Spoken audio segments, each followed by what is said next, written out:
Saya Hilgram Dunar, Anda masih terus menyaksikan Mario Teguh Golden Ways. Perbincangan kita kali ini adalah kita bisa semudah mungkin untuk mencapai keberhasilan. Pak Mario, banyak di antara kita yang berpendidikan sudah tinggi, lalu juga memiliki modal, percaya diri, pintar, tapi belum juga berhasil. Bagaimana Pak? Semakin mengherankan ya kalau pendidikan kita tinggi, modal ada, orang tua berhasil kaya, pangkatnya juga tinggi, tetapi anaknya tidak mencapai hal-hal besar. Orang-orang besar, perhatikan, anak-anaknya lebih besar dari mereka? Anaknya banyak yang tidak loh. Tetapi orang-orang dari keluarga yang sederhana di dusun justru menjadi pribadi-pribadi yang mengagumkan. Nah, apakah orang-orang miskin di dusun lebih pandai membesarkan orang besar, atau orang-orang besar yang kesulitan membesarkan anak-anaknya?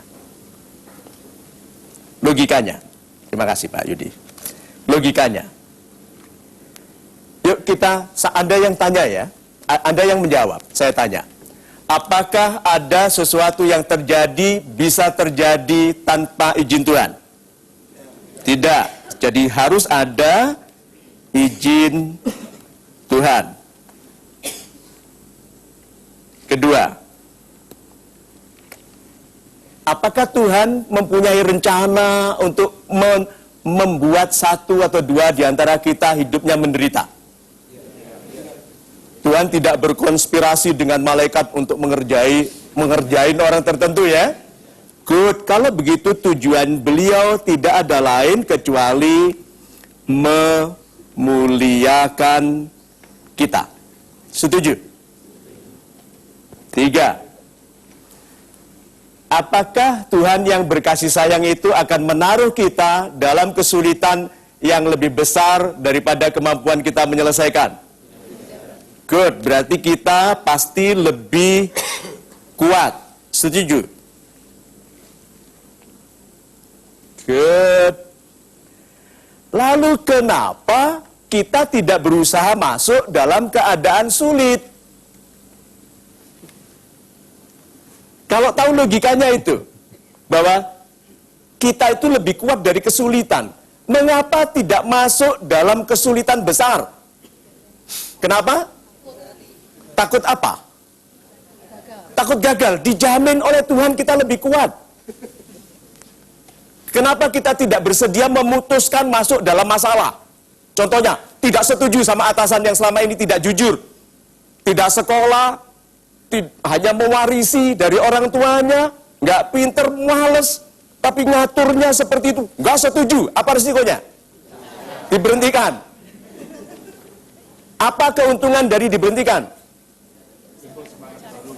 Tidak harus bekerja di situ lagi.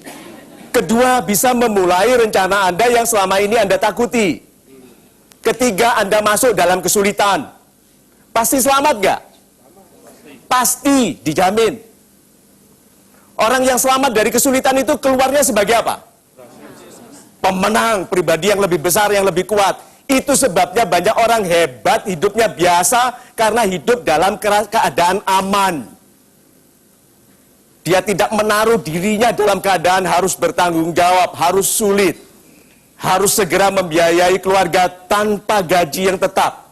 Perhatikan itu. Sehingga syarat utama bagi keberhasilan bagi siapapun adalah keberanian.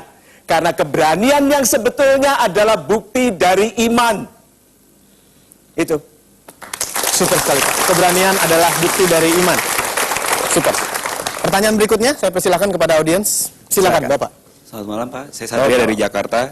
Di usia yang muda ini, terkadang saya merasa dilema antara mengejar karir atau membahagiakan orang tua. Mana yang harus saya dahulukan? Terima kasih. Super sekali. Pegang mikrofonnya.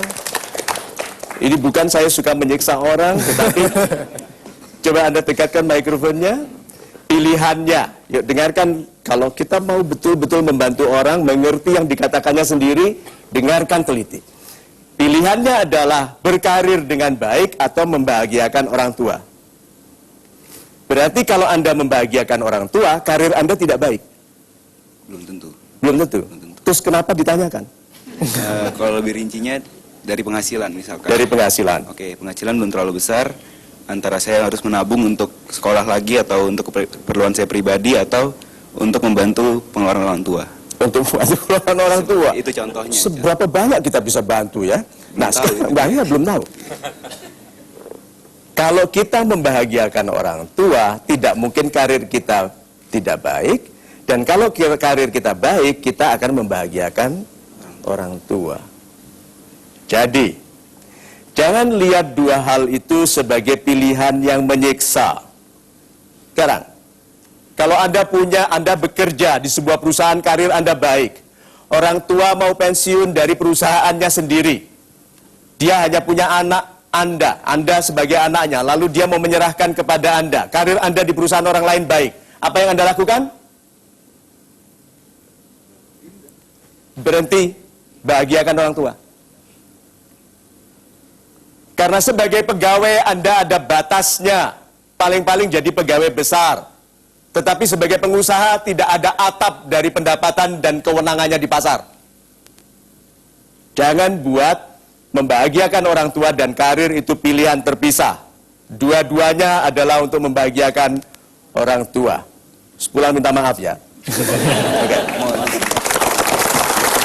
Baik, cukup jelas kepada Pak Satria. Selanjutnya saya kasih kesempatan dari sebelah kiri saya mungkin. Siapa yang ingin bertanya ya? Silahkan. Bapak dengan siapa? Salam super Pak Mario. Salam super. Ya, dengan Tony dari Jakarta Pak. Yes Pak Tony. Ya, simpel aja sih Pak.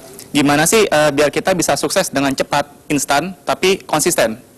Itu sih Betul. Pak. Pantas dibuka pertanyaannya dengan simple aja. Kita berikan tepuk tangan dulu. Kalau gitu ini permintaan to show you the money. 1. Saya ingin tanya Anda semua. Berapa nilai Anda dalam waktu? Time, kalau orang biasanya menggunakan time value of money, ini pertanyaannya time value of yourself. Anda itu 1 jam harganya berapa? Banyak orang demikian murahnya sampai pada jam kerja jalan-jalan di mall. Pakai korpri. Jalan-jalan di warung. Di Taman Puring, di mana itu kelihatan semua. Begitu ada kamera, lari, kecepatannya tinggi sekali. Oke. Demikian murahnya mereka menghargai dirinya, sehingga waktunya tidak ada harganya. Time value of yourself itu pertanyaan yang membuat semua anak muda tidak menyepelekan waktu. Kalau ditanya berapa hargamu per jam? Rp1.000 Pak. Good. Karena murah maka Anda tidak bekerja? Oh tidak. Ada seorang pemikul barang yang untuk menaikkan barang-barang ke Huangshan karena tidak boleh ada mobil naik bawa aqua macam-macam, bawa air. Dia tukang pikul yang sampai tidak pakai baju atas supaya ringan, supaya lebih banyak bawa barang, padahal itu dingin sekali. Waktu saya tanya, kenapa Anda tidak pakai jaket? Itu mengurangi yang saya bisa bawa ke atas karena saya dibayar per kilogram. Berapa bayarannya? Murah sekali. Loh kok mau, kata teman saya, justru karena murah kita bekerja keras. Kita terbalik, kalau bayarannya kecil, tidak bekerja keras. Orang yang muda mau berhasil harus menghitung dia 1 jam dibayar berapa. Karena banyak orang tua sekarang yang mendengarkan saya bicara, per jamnya juga murah. Time value of yourself, berapa Anda dihargai setiap jam. Itu. Cukup jelas Pak Tony. Baik, dan jangan kemana-mana, pastikan Anda tetap bersama Metro TV karena kita akan segera kembali tentunya di Mario Teguh Golden Ways.